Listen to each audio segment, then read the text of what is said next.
Hadirin yang dirahmati oleh Allah Subhanahu wa taala, meneruskan sabda baginda Nabi sallallahu alaihi wasallam, al-muslimu akhul muslim la yadlimuh wa la yakhdhuluh. Muslim satu dengan muslim lainnya adalah saudara. La yadlimuhu, tidak boleh mendoliminya. Itu sudah kita bahas. Kemudian lanjutannya wala yakhdhuluhu, dan tidak boleh membiarkan dia hina. Wala yakdzibuhu, dan tidak boleh mendustainya. Sesama muslim tidak boleh membiarkan saudaranya hina dan tidak boleh mendustai atau membohongi.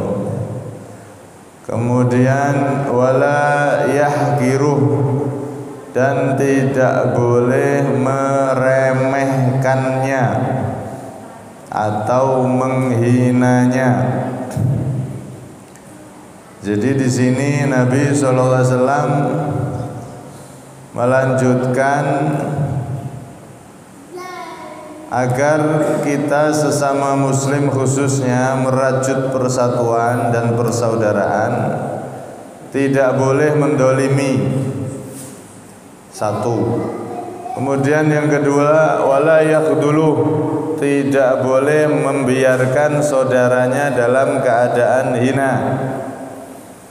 Yang ketiga, wala yakdzibu, tidak boleh membohongi saudaranya.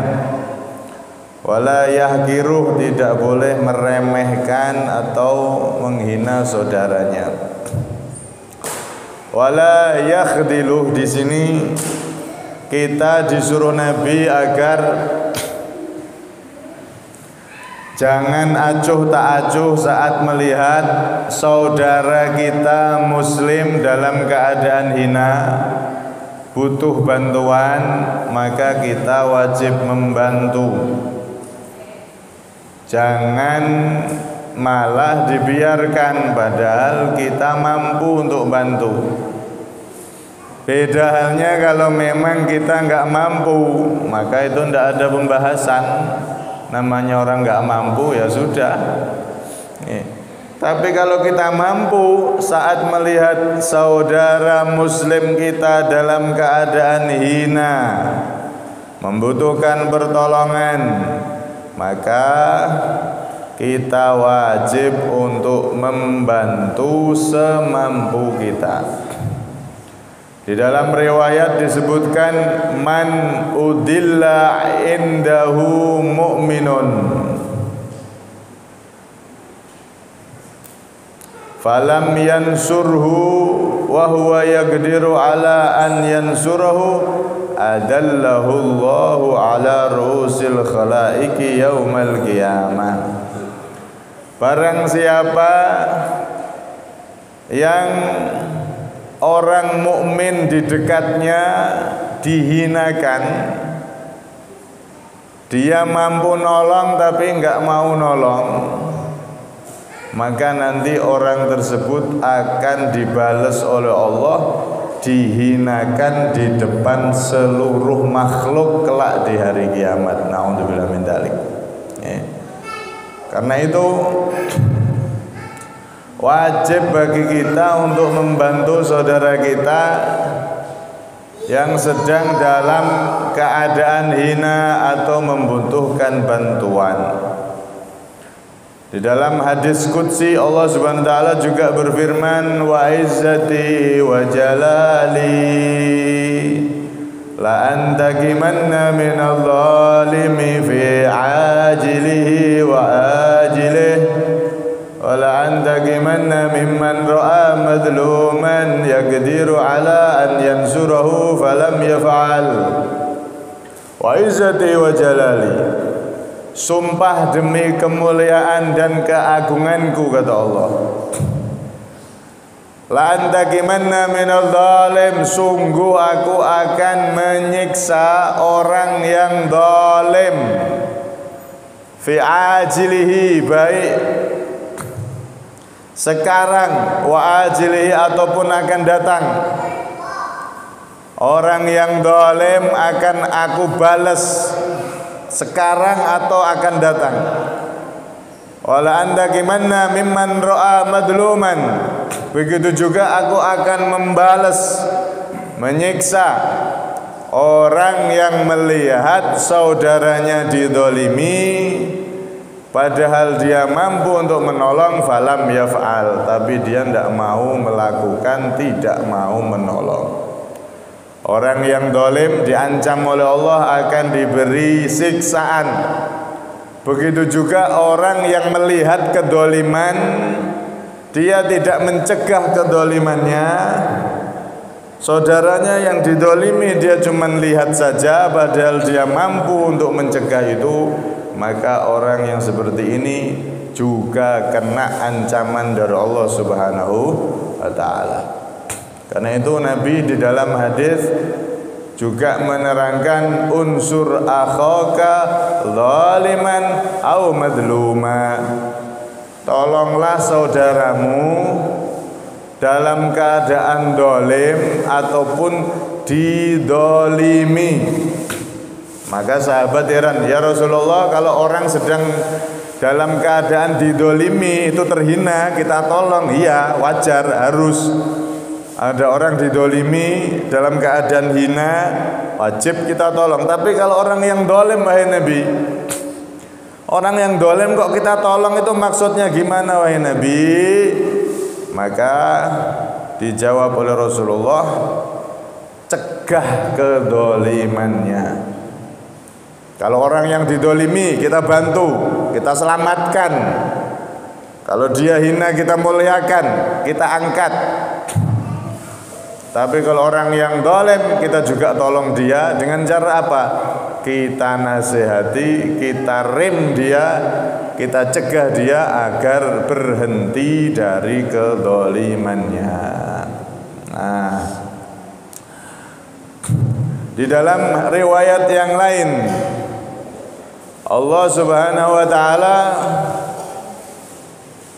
amarallahu bi abdin, memerintahkan seorang hamba min ibadihi, dari hamba-hambanya, an yudruba fi qabrihi mi'atu jaldatin. Allah memerintahkan malaikat agar memasang atau menyiksa hambanya yang ada di kubur dengan 100 cambukan. Cambukan dari api neraka. Ini ada orang mati, kemudian Allah merintahkan, malaikat 100 cambukan, siksa orang ini, siksa hambaku ini. Maka hamba tersebut falam yazal yas'alullah ta'ala wa yad'u hatta sarat jaldatan wahidatan. Hamba ini saat itu dalam keadaan takut di alam barzahnya, karena akan diberi cambukan neraka 100 cambukan. Dia pun ketakutan dan minta ampun sama Allah. Karena dia memang punya ada amalan walaupun sedikit, gara-gara amal solehnya itu akhirnya dikorting sama Allah. Nah, kalau minta ampun di alam kubur ya sudah tidak ada manfaatnya. Istighfar, astagfirullah ya Allah, maaf ya Allah, ampun ya Allah, tidak ada gunanya di alam kubur. Ini maksudnya minta ampun karena dia memang ada amal soleh. Amal solehnya ini menjadi tebusan siksaannya, tapi ternyata habis amalannya. 100 cambukan tadi dikorting karena dia punya amal soleh, dikorting sampai tinggal 1 cambukan. Berarti yang 99 cambukan neraka tadi hilang, dikorting karena memang dia punya amal soleh pas-pasan. Tinggal 1. Maka akhirnya mau tidak mau orang ini kena siksaan cambukan malaikat dari cambukan api neraka 1 kali. Dicambuk itu hamba. Akhirnya famtala alaihi qabruhu nara. Akhirnya kuburannya ketika dicambuk sekali itu langsung alam barzahnya kuburannya dia penuh dengan api neraka. Tersiksa luar biasa dia. Sampai akhirnya kelenger. Ya kalau di akhirat tidak bisa mati sudah. Terus tidak hidup, tidak mati sudah. Dia merasakan siksaan yang luar biasa. Ketika sudah selesai dicambuk, cambukan itu rasanya semakin ringan-ringan, sadar dia berkata, alama jalattumuni wahai para malaikat, kenapa kalian mencambuk aku wahai malaikat, salahku apa? Tinggal satu cambukan tok ini tadi, hampir aja selamat.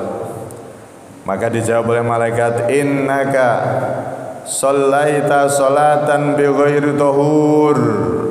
Kamu dapat cambukan dari Allah harusnya 100, dikorteng jadi cuman 1 karena kamu punya amal soleh. Tapi habis itu amal solehmu tinggal 1, terpaksa tetap dicambuk, tetap kamu merasakan cambukan siksa api neraka tadi. Gara-gara sebab 1, kamu kalau sholat bersucinya tidak diperhatikan, cara wudunya belum benar, ada yang tidak benar, ada yang belum pas, tapi tidak mau belajar. Ini 1. Nah, kadang-kadang kalau panjenengan kan ngoten, anaknya kalau tidak bisa matematika, nilainya turun, waduh susah dipikiri gimana nilai anak saya biar stabil naik ya. Oh, dipikiri, dicarikan guru ahli matematika. Tujuannya apa? Biar nilainya tambah naik. Anaknya nilai bahasa Inggrisnya merah, oh dipikiri susah, cari info sana, info sini. Cari guru les bahasa Inggris, biar apa? Nilainya terangkat, naik, biar tidak merah lagi, kalau perlu bagus. Kalau matematika nilainya kurang atau tidak bisa, dipikiri sampai bisa. Kalau bahasa Inggris nilainya kurang, tidak bisa, dipikiri sampai bisa. Nah kalau sholatnya anaknya sudah benar apa belum? Wudunya anaknya sudah benar apa belum? Mandi wajib anaknya yang sudah balik sudah benar apa belum? Kadang-kadang kita nggak koreksi, dibiarkan begitu saja. Bahkan kadang-kadang anak kaum muslimin baca Al-Quran aja tidak bisa, meneruskan warisan daripada orang tuanya yang nggak bisa baca Al-Quran. Maka yang seperti ini harus kita perhatikan. Ini ada orang yang disiksa seperti itu gara-gara dia kalau sholat wudunya nggak benar, wudunya belum beres. Maka harus diilmui, anak-anak disuruh ngaji sejak kecil. Syukur-syukur kalau sudah besar masukkan ke pesantren.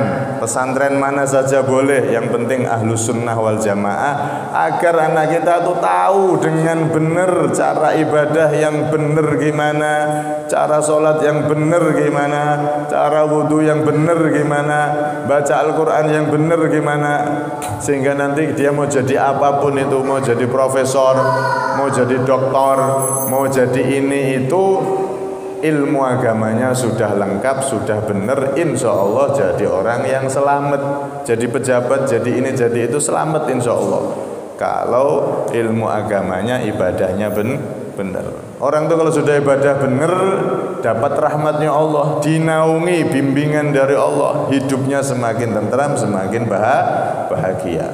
Tapi kalau orang itu jauh dari Allah, maka kita lihat wong wis sugih, kaya raya, masih kurang kaya. Jadi menteri gajinya besar, masih kurang, masih korupsi. Padahal gajinya itu udah banyak sebetulnya, tapi masih merasa kurang. Akhirnya kekayaannya nggak bawa kebahagiaan, justru malah sengsara. Dipondokkan di Nusa Kambangan, naudzubillah min dzalik, ditangkap KPK, dipaksa mondok neng Nusa Kambangan. La ilaha illallah. Nah karena itu, sholat kita sudah benar apa belum, perhatikan. Ini hamba ini disiksa oleh Allah gara-gara sholat tapi wudhunya nggak bener dan dia nggak mau belajar, dia nggak mau hadir majelis ilmu, akhirnya merasa sudah bener. Oh, nggak pernah ngaji kok. Orang itu kalau nggak pernah hadir majelis ilmu ya sudah merasa sudah bener. Padahal kalau kita hadir majelis ilmu semacam ini, kadang-kadang kita diingatkan tanpa sengaja, kita dengar, kita teringat, oh berarti saya kurang pas, oh gitu. Akhirnya ada pembenahan sedikit demi sedikit sehingga kita jadi orang yang benar-benar selamat. Ini satu, kamu disiksa oleh Allah, dicambuk satu kali tadi itu dan tidak bisa dikorting lagi gara-gara satu kamu sholat bersucinya tidak beres. Yang kedua, wa mararta ala madlumin falam tansurhu.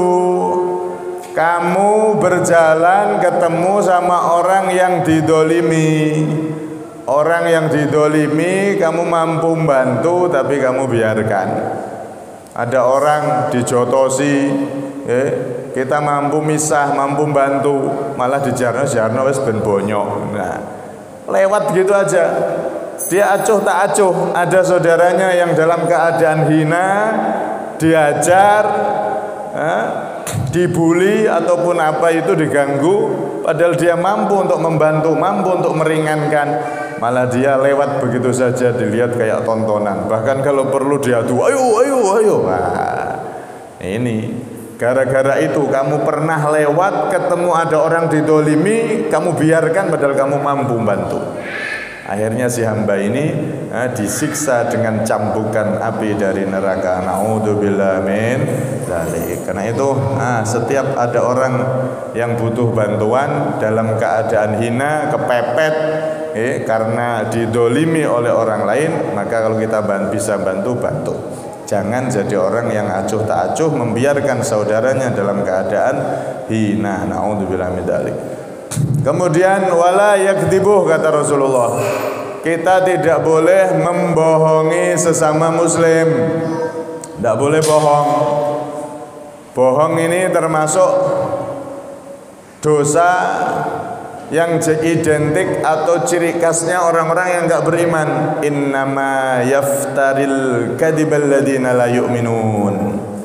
Sesungguhnya hanya orang-orang yang tidak berimanlah mereka yang membuat kebohongan atau hoak. Wong senengane hoak, menyebar hoak, ngomong hoak, share berita hoak, itu adalah kebiasaan yang dilakukan oleh orang-orang yang tidak beriman. Naudzubillah min dzalik. Lah kalau ada orang Islam kok senengane bohong, senengane hoak, senengane nyebar berita hoak, ya ini ketularan sifat ini. Bahaya ini, menandakan imannya sudah semakin tipis, bisa jebol itu nanti kalau sudah terlalu tipis. Suka bohong, hoak, ini adalah sifat orang-orang yang tidak beriman kepada Allah, tidak beriman kepada akhirat. Karena itu jauhi sifat bohong. Kalau kita suka bohong ya dikurangi sampai kita tidak bohong lagi. Nih.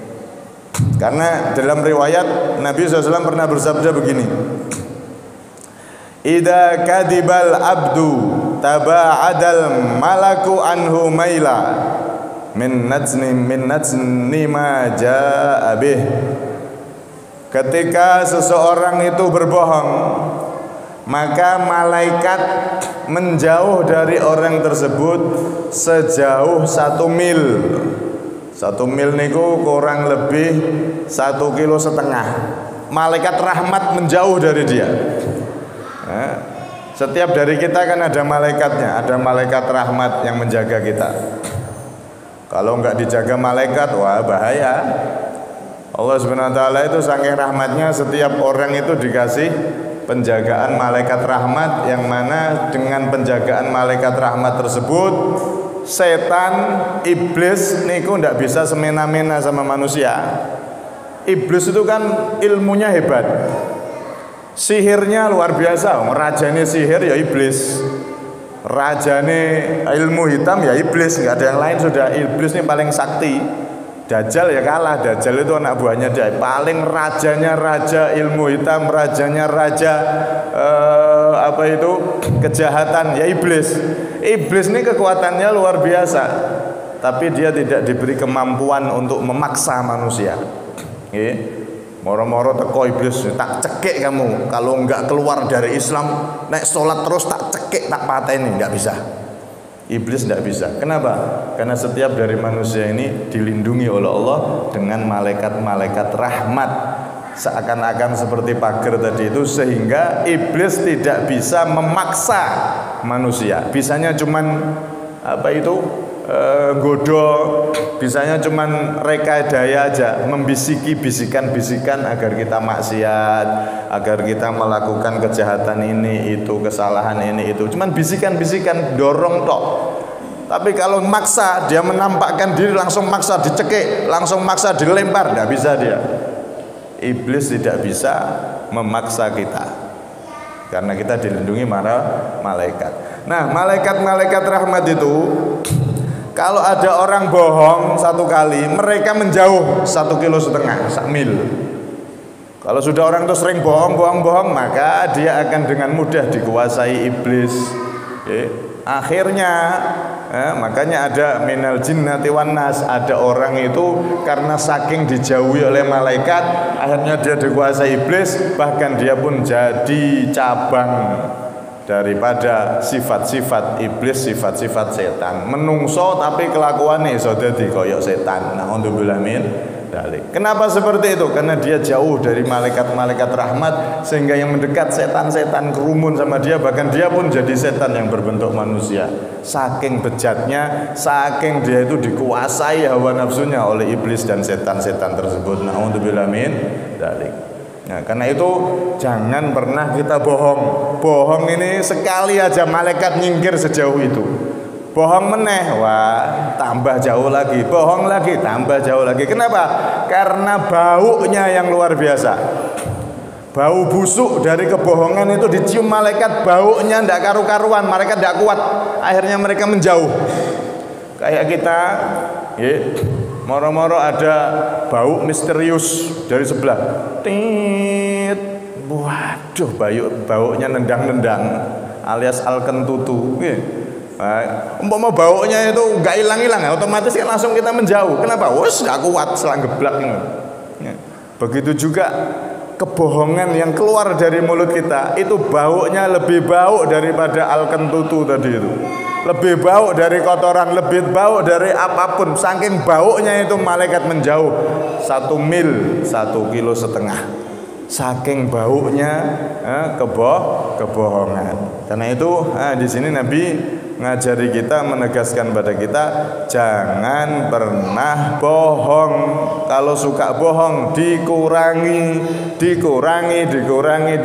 sampai jadi orang yang tidak bohong, sampai jadi orang yang jujur. Amin, Allahumma amin. Ada seorang Arabi ini orang pelosok, Badui kalau bahasanya. Orang Arab yang sukanya tinggal di atas gunung. Mereka tidak mau tinggal di kota, menyendiri di atas gunung sana, nanem-nanem, makan-makan, dimakan sendiri, kebutuhannya seperti itu. Mereka tidak mau dihiruk pikuk perkotaan ramai, tidak senangannya di atas gunung-gunung. Jauh mereka tempatnya. Mereka ada yang datang ke Rasulullah, satu orang Badui, kemudian dia ini pengen masuk Islam. Inni uridu an uslima walakin uhibbuz zina wal khamra was sariqa wal kadhib wala astati'u tarkal jami' fa'murni bi tarki khuslah. Wahai Rasulullah, wahai Nabi Muhammad, saya datang ke sini pengen masuk Islam. Tapi saya itu punya penyakit. Penyakit saya itu apa? Saya seneng zina, saya seneng mabuk, saya seneng nyuri, saya seneng berbohong. Kalau masuk Islam disuruh ninggalkan 4-4-nya saya tidak mampu. Tapi kalau suruh ninggalkan salah satu, insya Allah saya mampu. Saya berusaha akan mampu. Zina, mabuk, nyuri, bohong. Maka dari 4 ini yang disuruh Nabi meninggalkan apa? Da'il kadib. Ya udah kalau begitu yang keempat bohong. Jangan kamu bohong. Akhirnya masuk Islam, baca syahadat. Setelah baca syahadat dia pulang. Setelah itu dia pengen berzina, inget loh nanti kalau saya berzina ketemu Nabi ditanya gimana, saya nggak boleh bohong. Mau mabuk, mikir nanti kalau saya ketemu Nabi ditanya kamu masih mabuk apa enggak, saya harus jawab apa, nanti saya wah nggak boleh bohong saya kan. Terus apalagi nyuri, mau nyuri, wah nanti kalau saya ditanya Nabi saya nggak bisa bohong karena saya disuruh nggak boleh bohong. Kamu sudah berhenti dari nyuri apa enggak? Kalau ditanya begitu gimana saya jawabnya? Malu saya nanti. Akhirnya gara-gara meninggalkan kebohongan, orang ini tidak zina, tidak mabuk, tidak nyuri, total waras. Akhirnya jadi orang muslim, sahabat Nabi yang soleh, yang luar biasa. Karena itu orang itu kalau jujur dalam ucapan, jujur dalam tindakan, maka kejujuran ini akan membawa kemujuran, dan kemujuran itu akan membawa menuju surga. Nah, tidak boleh berbohong. Kemudian para ulama niku membagi bohong ini sebetulnya ada 5 hukum bohong. Pertama, haram. Bohong itu ya hukumnya aslinya haram. Secara umum haram, tidak boleh tadi itu, bahaya bohong itu karena sifat dari orang-orang yang tidak beriman. Tapi ada yang kedua, bohong itu ada saatnya wajib bohong. Loh kok bisa Ustaz? Iya, contoh ada orang mau dibunuh, lari minta perlindungan sampean. Mau dibunuh padahal ini, minta perlindungan sampean, maka sampean wajib bohong. Dah dimasukkan, disembunyikan, biar dia selamat dulu, nanti diselidiki kenapa ini kok bisa sampai seperti itu mau dibunuh. Nah, itu melindungi nyawa orang, itu wajib bohong. Nggak apa-apa, boleh. Contoh zaman penjajah Rien, Belanda nyari, mana itu Sudirman, mana itu Jenderal Sudirman, mana itu, kalau bahasa dulu apa, Si Pitung, mana itu. Nah, itu wajib bohong. Jangan kita kasih tahu. Kenapa? Karena saudara muslim kita akan dibunuh. Bahaya, maka yang seperti itu wajib kita bohong. Kalau memang mampu, kalau memang bisa. Dan nek bohong nanti malah dibunuh sekalian, ya itu beda lagi.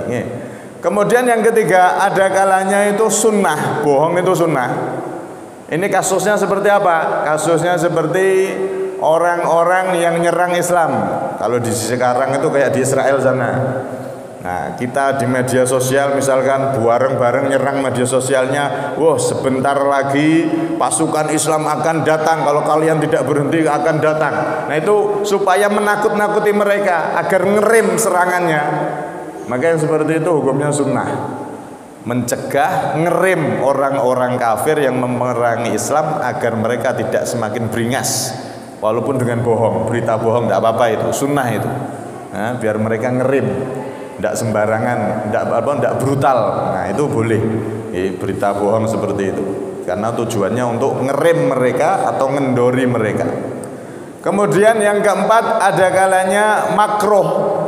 Makruh itu apa? Seperti bohong sama istri supaya istrinya seneng. Pulang malam-malam telat. Pak, kok malam toh telangnya jam 10 lagi mulai. Sudah malam ini, larut malam. Iya tadi ada rapat sama Pak RT.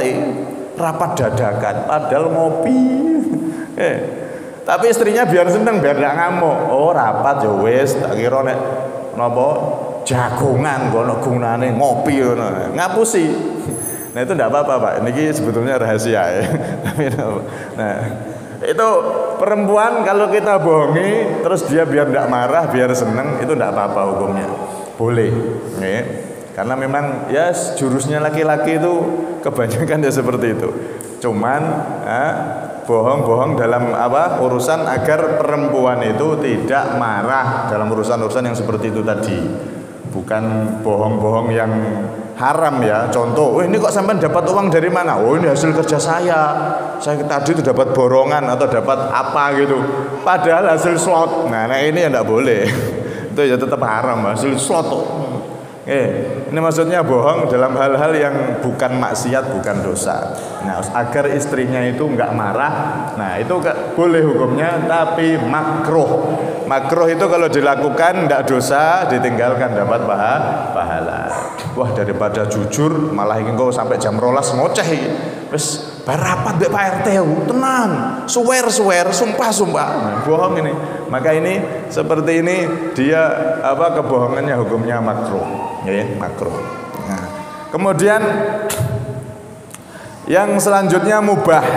Mubah itu boleh saja. Ya, bukan makruh, bukan sunnah, tapi mubah itu dilakukan enggak dapat pahala, ditinggalkan juga enggak dosa.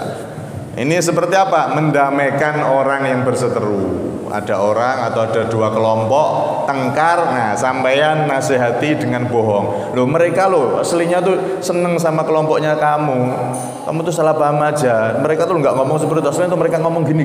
Kamu kita tambahi biar seneng, akhirnya nggak terjadi konflik.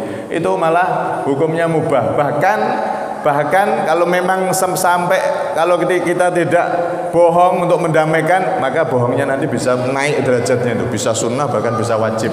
Kalau memang akan terjadi konflik yang luar biasa atau korban, malah bisa naik tingkatannya jadi wajib. Nah ini tapi pada dasarnya bohong itu adalah hukumnya tercela, dosa dan haram. Cuman ada beberapa tingkatan tadi itu. Jam pinten Isya kurang berapa nih? Kurang berapa menit? Pinten? 3 menit. Pun berarti. Wala yahkiruh. Nih kalau cepetaken. Nggih. Wala yahkiruh, dan jangan kita meremehkan atau menghina. Nah, ini jelas tidak boleh kita menghina terhadap sesama. Semoga ya kita semuanya dijadikan oleh Allah Subhanahu wa taala bisa menjaga lisan kita dari kebohongan, dari menghina orang, dan juga kita dijadikan orang yang peka terhadap sesama umat baginda Nabi Muhammad sallallahu alaihi wasallam. Amin Allahumma amin. Kurang lebihnya minta maaf.